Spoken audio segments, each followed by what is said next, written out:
On débute avec vous, si vous voulez bien, et on fait un petit point quand même sur cette fameuse stratégie nationale en matière d'identité numérique. Ça fait 7 ans qu'on en parle beaucoup ici à l'ID Forum. Je le disais tout à l'heure, hein, on voit que ça bouge, que ça avance. 2026, on en est où ? Alors, courant 2025, le cabinet du Premier ministre a confié à la DINUM, donc la Direction interministérielle du numérique, la responsabilité de piloter la stratégie nationale des identités numériques, initialement appelée stratégie interministérielle, qu'on a renommée plus d'inclusivité, plus d'intégration des parties prenantes. L'objectif de cette stratégie, c'est vraiment de faire émerger des dynamiques et des synergies avec l'ensemble des parties prenantes afin de garantir, on l'a dit à plusieurs reprises, la plus large adoption possible des solutions qui sont actuellement déjà déployées et des futures. Tout ça évidemment intervient dans un cadre un peu particulier qui est celui de la mise en œuvre de IDAS 2 et du déploiement du ou des wallets, on verra. Voilà. Il y a déjà une première phase qui a déjà eu lieu, qui a réuni nos partenaires interministériels. Elle a abouti à l'identification d'une 50aine d'axes de travail, notamment 4 grandes thématiques que je vais citer. Il y a le déploiement, donc c'est vraiment structuré, accompagner les acteurs dans la mise en œuvre des très nombreuses mesures techniques, organisationnelles ou encore de communication.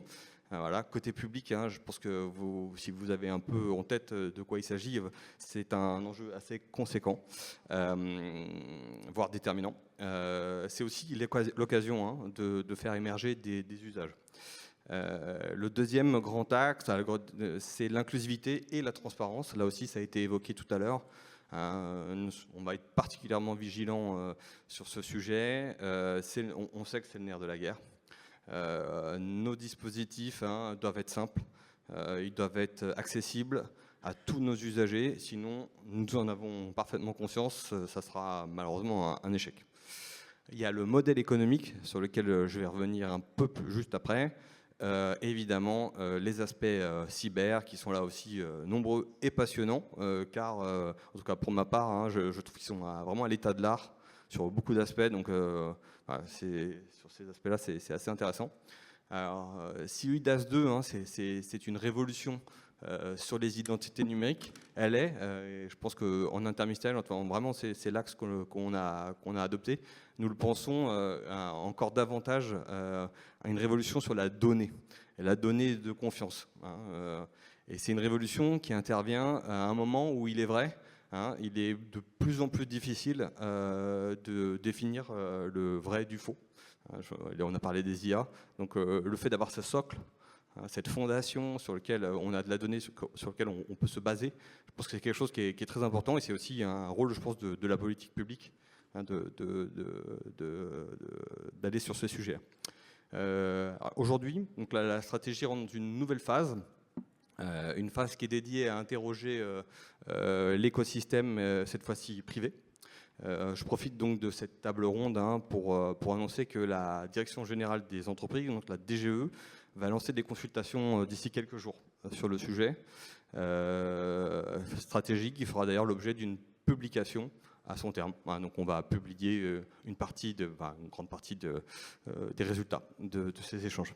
Merci beaucoup, Jérémy. Plusieurs éléments que vous évoquez, les cas d'usage, on va y revenir avec Florent. Vous parlez de 50 mesures, ça paraît beaucoup. C'est axe de travail. Axe de travail. Est-ce qu'on a quelques-uns des éléments ? Ça paraît quand même colossal. Ça va durer combien de temps ? Alors, il y a des axes qui ont été identifiés et qui sont vraiment des choses qui sont de l'ordre de l'organisation. Typiquement, comment on gère la mise en œuvre des sources authentiques, donc ça serait un axe. Comment on la déploie, comment on accompagne les administrations dans cette mise en œuvre. À chaque fois, il y a plein d'axes assez spécifiques, donc c'est assez exhaustif. C'est pour ça que j'ai résumé autour de 4 grandes thématiques qui un peu porte un peu l'ensemble des sujets. Il y a pas mal de sujets qui sont en réalité des échanges qu'on doit avoir entre nous, notamment avec France Identité. Peut-être pour la compréhension de tous, j'étais chez France Identité juste avant de rentrer à la DINUM. Donc, lors des échanges, si je cite France Identité, c'est que parce que j'ai fait partie de France Identité. Et donc ça facilite aussi les échanges, de bien se connaître, c'est absolument clé dans l'avancée de ces projets. Florent, sur les cas d'usage, qu'est-ce qu'on peut dire aujourd'hui ? Cas d'usage, c'est l'élément essentiel, c'est ce que tout le monde chasse et aimerait avoir. Quels sont les cas d'usage autour de France Identité ? Aujourd'hui, on a évidemment l'authentification, que ce soit en personne ou en ligne. On a les deux secteurs qui sont ouverts. On a le justificatif d'identité, qui est une spécificité plutôt française, qui permet d'aller prouver son identité dans une opération qui pourrait être un dépôt de dossier, dossier pour louer un appartement par exemple, des choses comme ça. On a, avec le permis de conduire, on a évidemment le contrôle par les forces de l'ordre. On a ce genre de cas d'usage. Mais pour revenir à la stratégie nationale des identités numériques que nous établissons avec la DINUM, il y a au cœur de cela la stratégie de France Identité pour son propre déploiement, ainsi que la stratégie des autres identités numériques au sein de l'État. On voit apparaître notamment une identité numérique sectorielle dans le domaine de la santé avec AppCV en particulier qui va se déployer. Et finalement, on a un ensemble de stratégies et on essaye de créer une forme de cohérence dans cet ensemble-là où les acteurs privés peuvent trouver leur place. Et donc on a tout cet écosystème à animer et à pousser vers l'avant pour aller vers un wallet européen et les cas d'usage qui vont avec. Et finalement, c'est l'ensemble de l'écosystème, c'est l'ensemble des expérimentations qui vont pouvoir se dérouler, qui va permettre de créer les cas d'usage et l'adoption réelle par les personnes. Aujourd'hui, on y reviendra après, il y a les terrains d'expérimentation évidemment qui trouvent une place essentielle, mais pour les travaux de France Identité, on a pour moi 3 axes de travail à ouvrir, parce que finalement, dans ces cas d'usage, on est un peu précurseur. Par exemple, sur la justification d'identité dans les trains, on va commencer avec France Identité, mais peut-être que plus tard, on pourra le faire avec d'autres wallets. Et ce n'est pas gênant. Il faut trouver les bonnes conditions de souveraineté, etc. Et donc, dans nos axes de travail autour de France Identité, on a tout d'abord l'axe de travail pour aller chercher le maximum d'utilisateurs possible. Aujourd'hui, on est basé sur la carte d'identité. Demain, on devra ouvrir sans doute au passeport et à l'ensemble des résidents qui sont en France. Ça nous est demandé par la démarche Wallet européen. Deuxième aspect, je l'intitule plutôt carte, c'est l'idée d'avoir le plus possible de cartes, évidemment, dans le wallet officiel. Jusqu'où ? Aujourd'hui, on aura une limite qui va être des documents plutôt officiels, on va dire ça comme ça. On ne va pas aller jusqu'au ticketing, on ne va pas aller sur la carte de fidélité, mais cependant, il faut pouvoir accueillir un certain nombre de documents officiels. Et enfin, le dernier défi pour nous au titre de France Identité, ce sont les capacités associées à ces cartes. Que fait-on ? Est-ce qu'on fait des usages en ligne ? Est-ce qu'on fait des usages en personne ? Et derrière ces capacités, on a toutes les normes et standards qui arrivent autour du Bluetooth Low Energy, autour du QR code, et en fait, c'est un peu des éléments techniques qui sont autant d'enablers, comme on dit en méthode agile, autant de capacités qui permettent à l'utilisateur d'agir. Pour autant, ça devrait être masqué. On revient sur 2 des éléments que vous avez abordés, à la fois les expérimentations et puis l'arrivée de ce wallet européen. Quelles sont les expérimentations qui sont à venir ? Et de fait, comment, avec l'ensemble de ces évolutions au courant de l'année, comment est-ce que vous intégrez cette arrivée du wallet européen ? Aujourd'hui, les expérimentations, on va en avoir surtout au niveau d'ID Campus et on aimerait avoir des cas d'usage concrets, notamment sur le parking des voitures, notamment peut-être sur les entrées dans les écoles et dans les bâtiments. Et ça, c'est des cas d'usage qu'on aimerait vraiment tester, voir comment ça se passe. On a les cas d'usage aussi sur les entrées dans les zones sensibles. parce que comme on a une identité très forte, ça peut être utile pour ce genre de situation. Et bien sûr, on a le consortium Aptitude qui nous permet d'avoir des cas d'usage et des expérimentations, y compris à l'étranger, y compris avec nos partenaires bancaires sur notamment l'identification au moment du paiement, au moment de l'entrée en relation, qui pourrait se compléter par une identification au moment de l'entrée dans un établissement, tout simplement. Et ça nous fait un panel d'expérimentation. Avec certains pays, notamment européens, vous en avez parlé tout à l'heure. On peut peut-être le rappeler, certains invités nous ont rejoints en cette fin de matinée. C'est assez intéressant de voir ces coopérations qui se mettent à l'œuvre de manière très concrète. De manière concrète, on a des coopérations qu'on va organiser avec Vilnius, donc la Lituanie, notamment sur le voyage, le passage aux frontières. On aimerait, et on est en discussion avec les Pays-Bas, des expérimentations autour de Schiphol. Donc en France, nous, on est accompagné avec l'aéroport de Marseille, on est accompagné avec les aéroports de Paris, la police aux frontières qui est également inclus dans cette boucle d'expérimentation. Aujourd'hui, il y a Montréal qui s'est déclaré volontaire. On a des contacts avec l'aéroport de Vancouver et on a l'ensemble des aéroports indiens qui se sont déclarés volontaires également. Probablement, on aura Sydney et la Nouvelle-Zélande aussi, dans toute une panoplie d'expérimentation sur ce voyage. Le plus dur pour nous étant le passage frontière et donc tous les visas et autorisations avant passage frontière, également l'examen du passeport au moment du passage frontière. Tout ça est assez compliqué à voir avec les différentes réglementations en fait. Et le but, c'est de prendre le résultat de ces expérimentations et de le proposer à l'Organisation internationale de l'aviation civile pour peut-être faire évoluer les mentalités et la manière de voir ce passage frontière. Merci beaucoup, Florent. Effectivement, des pays stratégiques que vous citiez, l'Inde, le Canada, notamment, où on voit aussi l'Australie, des rapprochements avec l'Europe très forts et des partenariats qui ont été signés ces derniers mois, qui vont au-delà de l'identité numérique. Mais on voit bien comment, effectivement, cette géopolitique vient aussi structurer des éléments qui ont aussi des répercussions positives sur le sujet qui nous concerne aujourd'hui. Et ça, c'est aussi important de le mettre en perspective du monde qui nous entoure pour bien comprendre ce qui est en train de se passer et finalement les liens qui s'opèrent entre chacun d'eux. Jérémy, peut-être un mot, j'aimerais qu'on y revienne.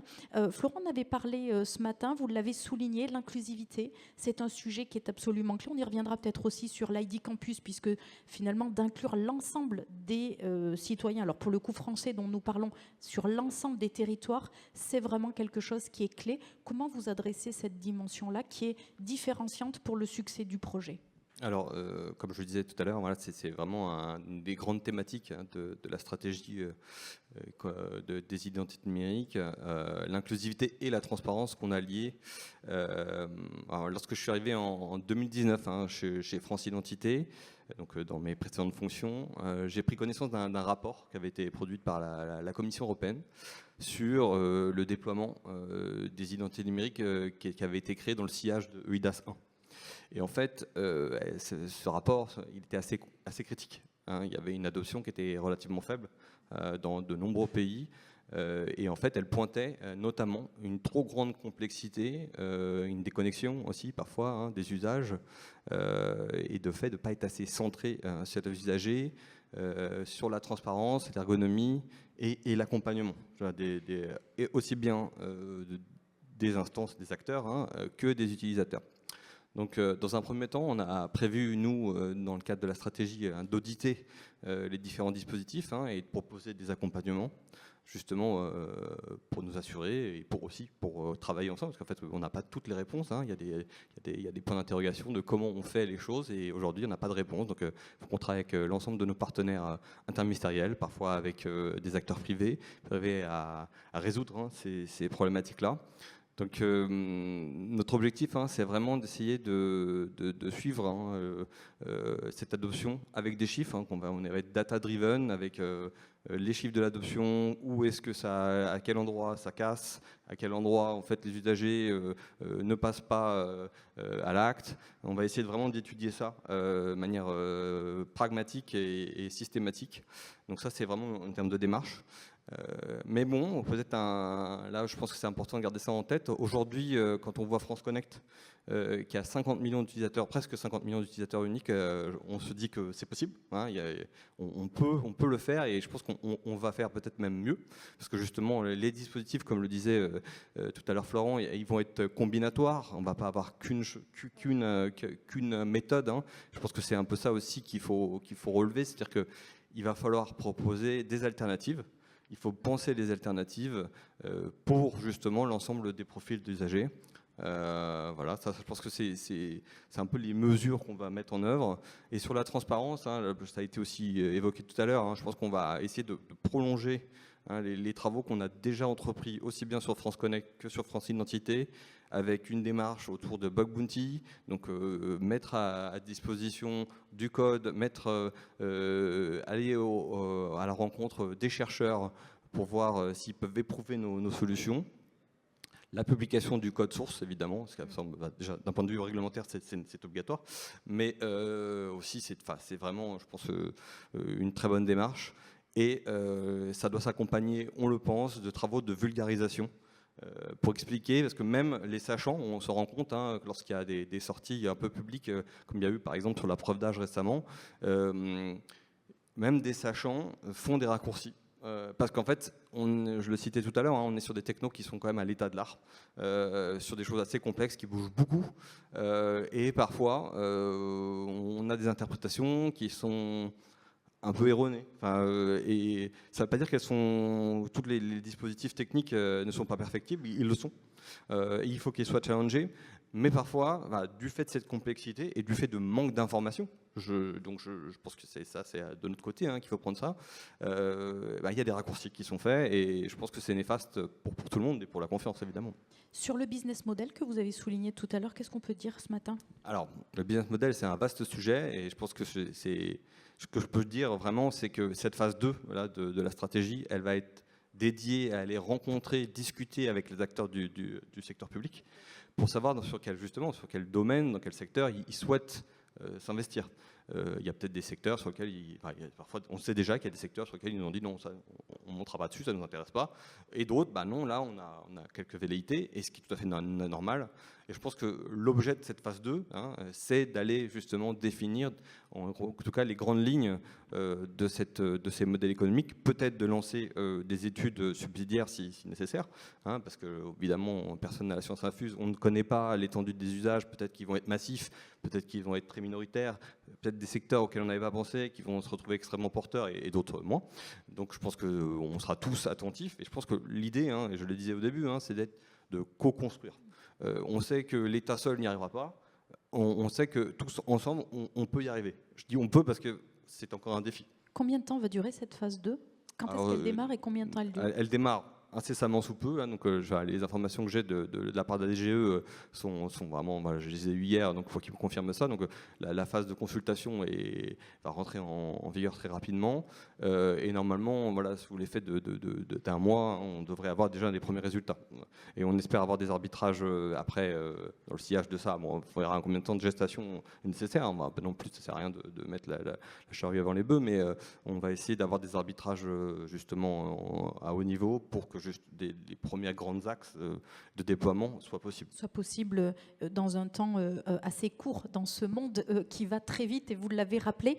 Florent, j'avais une autre question que je souhaitais vous poser, mais peut-être un point sur ce que disait Esther juste avant sur la keynote, où elle évoquait justement à la réponse de Guy qu'il posait sur parfois les ministères de l'Intérieur qui ont parfois une vision assez lointaine des enjeux business, et que vis-à-vis du EUID Wallet, ça pose effectivement quelques sujets. Est-ce que vous avez des éléments à apporter en regard de ce qu'évoquait Esther précédemment? Alors oui, tout à fait. Quand on regarde le paysage européen, les UDI Wallets portés par les différents pays sont soit portés par des ministères de l'Intérieur, soit portés par des ministères de l'économie. Donc on a cette très belle impression que le ministère de l'économie va favoriser les entreprises et tout le business autour de tout ça. Mais je pense, et peut-être que c'est le modèle français, que la protection de l'identité, qui est quand même un des rôles essentiels du ministère de l'Intérieur, est important. protéger les données personnelles, protéger l'identité des citoyens est finalement au cœur de ce sujet du wallet européen. C'est le choix aujourd'hui qui est porté par la France, puisque finalement l'identité, c'est le cœur de ce UDI wallet. Et pour nous, la protection de l'identité est un élément majeur. Dire qu'on oublie les entreprises privées, je pense que ce n'est pas vrai. Et aujourd'hui, toutes les démarches que l'on fait autour de l'écosystème qui ont été saluées par tout le monde, autour de Unfold, autour du Playground, autour des consortiums européens qu'on a fait, montrent, en tout cas je l'espère, en France, que le ministère de l'Intérieur est soucieux de l'existence de l'écosystème et des acteurs privés autour du wallet. Donc effectivement une démarche peut-être à venir où on travaille aussi mieux ensemble et c'est un peu le sens du partenariat public-privé que vous évoquiez précédemment. Une question qui finalement n'est pas si éloignée mais en lien avec ce que vous venez de dire sur cette protection de l'identité, des données, cet enjeu de sécurité, cet enjeu de transparence, c'est un appel à vœux important, notamment en France. Comment est-ce que vous adressez ce sujet de la sécurité quand il s'agit effectivement d'une identité citoyenne à laquelle évidemment les Français sont attachés, ont peur évidemment de perdre des données qui leur sont extrêmement précieuses, on parle de leur identité, évidemment une peur qui est renforcée par le nombre de fuites de données qui aujourd'hui se comptent en jours. Alors déjà, tout d'abord, on travaille étroitement avec la DLPAJ, qui est la direction juridique du ministère de l'Intérieur, qui a ce sujet très à cœur. Ça, c'est le premier des points. Et on sait qu'elle a une main de fer. Exactement. Dans un gant de velours, me dit-on dans l'Assemblée. Et en tout cas, la direction juridique, enfin la DLPAJ, nous aide finalement pour savoir ce que l'on peut faire, ce que l'on doit faire, ce que l'on ne peut pas faire avec une identité régalienne issue de l'état civil. Et en fait, nous, on a ce garde-fou qui est particulièrement précieux pour protéger l'identité. D'un autre côté, on a également la CNIL qui intervient pour la protection des données au moment où on a un cas d'usage, un service qui est en face de nous. Et pour nous, c'est des points de repère, en fait, évidemment. L'autre point à souligner autour de la crainte de fuite de données, ce que l'on voit dans les journaux, il faut se rappeler que sur ce modèle UDI Wallet, chaque citoyen a ses données dans sa main. Donc il n'y a pas de base centralisée, en fait, avec tout dedans. Donc en fait, les fuites de données ne peuvent pas être aussi massives, ça ne peut pas. Et ça, c'est important à rappeler. Merci Florent de ces précisions. Ce qu'on disait tout à l'heure, parfois un manque d'information et donc de repréciser les choses est important. Je vous en prie, Jérémy. Oui, enfin, alors je regarde la CNIL qui est juste là. J'espère qu'ils ne vont pas me tomber dessus juste après. Mais enfin, aujourd'hui, il faut être honnête. Les données personnelles, elles sont partout. Le fait que je m'appelle Jérémy Baboukian, que j'habite à tel endroit, en fait, j'ai déjà donné ces informations quelque part qui n'étaient pas aussi sécurisées que le wallet. Et en fait, si je suis un attaquant et que je veux les récupérer, je les récupère. Donc en fait, pour moi, l'enjeu, c'est toujours, moi, comme ça que je l'ai pensé, c'est de dire ce qui a de la valeur, c'est l'acte. C'est-à-dire est-ce qu'on est capable, derrière un acte qui est réalisé souvent à distance, de dire cette personne a donné son consentement de manière, on est sûr que la personne qui a donné son consentement est la bonne personne. Donc c'est l'acte, le fait de pouvoir rapprocher une personne d'un acte et de garantir cet acte. Ça, c'est la première chose. La deuxième chose qui a de la valeur, et ça, je pense que s'il y a des gens qui travaillent dans les régies publicitaires, ils le comprendront, c'est l'usage. C'est le fait de savoir qu'est-ce qu'on fait de son identité, où on va, qu'est-ce qu'on consomme. Parce qu'en fait, c'est cet usage, ce comportement, qui a une valeur marchande et qui peut ensuite permettre à des gens de produire des publicités ciblées ou des attaques ciblées. Et donc, c'est ces deux aspects-là qui ont en fait réellement de la valeur. L'identité, alors je dis ça, voilà, mais ça a de la valeur, mais ce qui a encore plus de valeur, c'est l'acte et le comportement. En fait. Et donc ça, le fait que ça soit décentralisé et en local, je pense que c'est quand même quelque chose, ça amène beaucoup de gages. Néanmoins, ça restera évidemment un travail de vulgarisation, donc de le rappeler. Et puis, il va falloir éprouver. S'il y a quelqu'un qui arrive à craquer ça, il va falloir patcher et améliorer, et toujours améliorer. Merci beaucoup, Jérémy. Alors, l'ID Campus à Angers, qu'est-ce qu'on peut en dire, Florent? Est-ce qu'on invite notre ami Hassan à nous rejoindre, peut-être pour nous en parler à vos côtés, Florent? Bien sûr. Hassan Mad est avec nous pour parler justement de l'ID Campus à Angers avec Florent et donc nous expliquer un petit peu ce qui se passe dans cette expérimentation, ce projet.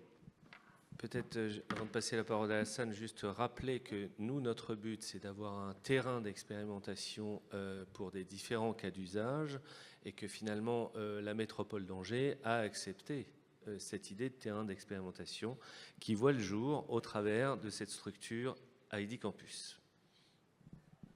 Bonjour Mélanie, ravi d'être à côté de Florent et de Jérémy parce qu'on fait un bout de chemin ensemble, je dirais, sur France Identité. Donc beaucoup de teasing et pas de scoop, je suis désolé parce que ça a été annoncé le 23 janvier, donc ID Campus. Certains d'entre vous étaient présents, tant pis pour les autres, mais je vais essayer de résumer quand même ce que c'est qu'ID Campus. Et donc pour rendre... l'idée originellement venait quand même de France Identité. Florent a toujours pensé qu'il doit y avoir un lieu où on parle aussi d'identité. Et je dirais, il y a eu quelque part un alignement de planètes sur le sujet parce qu'il y avait une forte attente. Au-delà de dire, parce qu'on en a discuté souvent, il y a un cybercampus. Bon, c'est pas du tout la même chose, mais pourquoi il n'y aurait pas un ID Campus ? Il y a eu un alignement de planètes parce que d'abord le développement de Idacto à Angers s'est accéléré. Il y a eu un alignement de planètes parce que la French Tech qui nous a donné lauréat cette année pour la French Tech 2030 poussait beaucoup aussi pour aider sur ce secteur. Il y a un alignement de planètes parce que le sujet de l'identité prenait beaucoup de l'ampleur, je dirais, présente beaucoup de promesses, mais aussi des défis et des challenges. Donc, la création de l'ID Campus en partenariat avec les pouvoirs publics, puisqu'il y a au niveau à travers France Identité, il y a le ministère de l'Intérieur, mais à travers aussi le territoire angevin et l'appui particulier de la mairie et de Christophe Béchu, président du territoire, nous avons inauguré ID Campus. Alors, qu'est-ce que c'est ID Campus concrètement ? Avant tout, il faut savoir que c'est un lieu de la French Tech, qui est placé dans un lieu iconique qui est l'ancien évêché d'Angers, donc vraiment un endroit très agréable, et sur lequel on a décidé de verticaliser, on va dire, la French Tech sur le sujet de l'identité, et ça veut dire que c'est un incubateur pour que sur le territoire, en collaboration et en partenariat avec la Technopole d'Angers, on identifie toutes les bonnes idées, les entreprises, les startups souhaitant offrir des technos dans le domaine de l'identité numérique. Et c'est vraiment passionnant puisque Angers, qui a un tissu académique qui est assez important, de 45 000 étudiants, donc génère énormément. Il y a beaucoup d'écoles d'ingénieurs, j'en citerai pas toutes, mais dont les EO, et qui peut participer à créer des startups, des entrepreneurs, et qui peuvent être aidés au sein de ce lieu qui est iconique et qui est sympa. Le deuxième point, c'est donnant-donnant. Hein, la ville d'Angers qui voit qu'on est en train d'aider pour rayonner l'identité numérique, se proposait, avec le soutien de monsieur le maire, de proposer Angers comme un playground vraiment de taille réelle. Alors, on fait beaucoup de choses en Europe sur les large-scale pilots, etc., où on étudie les cas d'usage. Mais là, vraiment, on a une ville vivante qui va voir, effectivement, est-ce que les utilisateurs vont être contents d'accéder au parking avec leur téléphone ? Est-ce que Erigo, pour prendre le bus, je peux utiliser ? Est-ce que pour la preuve d'âge sur laquelle on marche, j'en ai entendu beaucoup de choses, un petit peu, on marche sur des œufs pour voir comment les gens vont réagir, etc. Est-ce qu'on ne peut pas avoir aussi des expérimentations autour de ces cas d'usage ? Donc voilà. Donc concrètement, ce sont ces deux piliers, plus le troisième, qui du coup, aidés, comme j'ai dit, par l'alignement des planètes, un lieu d'échange sur lequel France Identité a fédéré, piloté un Memorandum of Understanding qui permet à toutes les entreprises désireuses de participer à ces échanges, à s'engager sur l'adoption du wallet, à travailler les cas d'usage, d'être signataire de ce MOU et bien sûr d'avoir un hub pour pouvoir utiliser Angers et avoir ces cas d'usage. Merci beaucoup Hassan pour ce témoignage. Florent, est-ce que vous souhaitez ajouter un mot sur l'ID Campus Angers ? C'était assez complet ce qu'Hassan nous a partagé. Peut-être souligner que l'ID Campus, il y a deux idées qui viennent. L'expérimentation et quelque part, tout ce qu'on a fait sur France Identité m'a montré que l'expérimentation apporte des choses. Quand on a travaillé avec les forces de l'ordre, on n'imaginait pas les situations quand il pleut au bord de la route, avec les motos, avec les camions, etc. On n'imaginait pas ça. Et finalement, on a fait évoluer, on a mieux compris la situation. Quand on a expérimenté avec la SNCF, on n'imaginait pas les problématiques de sûreté des agents, de rapidité de contrôle, etc. Et il n'y a qu'en expérimentant, parce que nous, on était dans des bureaux, très simplement, et finalement, ce n'était pas tout à fait la réalité. Donc ça, c'est vraiment la première idée. Et la deuxième idée, qui est une valeur ajoutée qui ne dit pas son nom, c'est d'avoir un lieu où on puisse échanger.